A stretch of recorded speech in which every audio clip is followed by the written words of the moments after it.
Hey everyone, parents and students, welcome to This Explainer. Today, we're diving into an absolutely crucial skill for the NSW Selective High School Placement Test, and that is mastering explanation writing. Listen, if you want your writing to truly stand out to the markers and, maybe reduce a little bit of that test day anxiety, you are in exactly the right place. Let's get into it. So let's start with the absolute single most common mistake students make on test day. Ask yourself, are you just listing facts, or are you actually explaining how and why something happens? Because if you're just dropping isolated facts onto the page, you aren't really writing an explanation.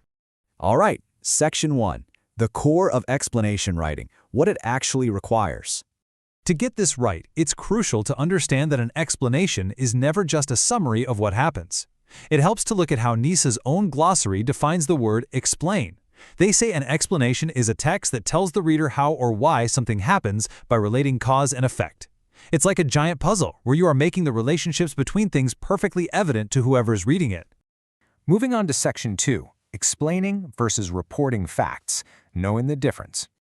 To truly master this, it really helps to see what an explanation isn't, especially when compared to text types you might accidentally write under pressure. Take an informative report. That simply organizes facts into categories, like a bee's diet or its habitat, or an expository article, which might just argue a specific point about bees.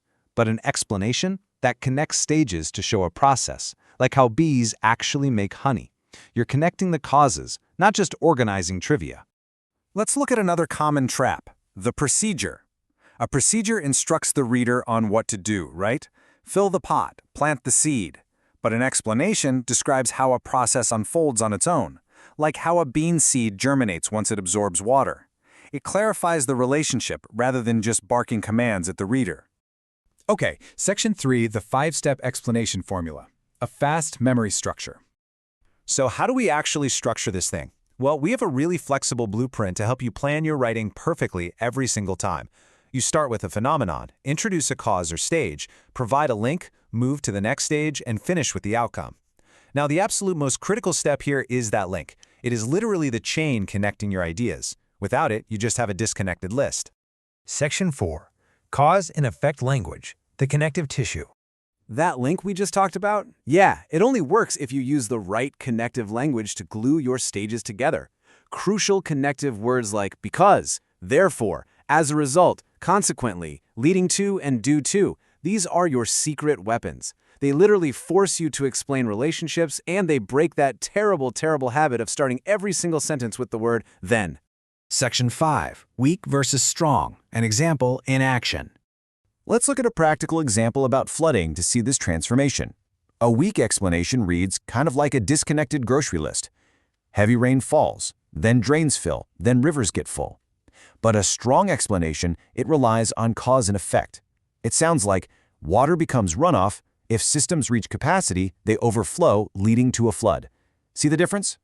Explanation writing equals not just what happens, but how and why it happens.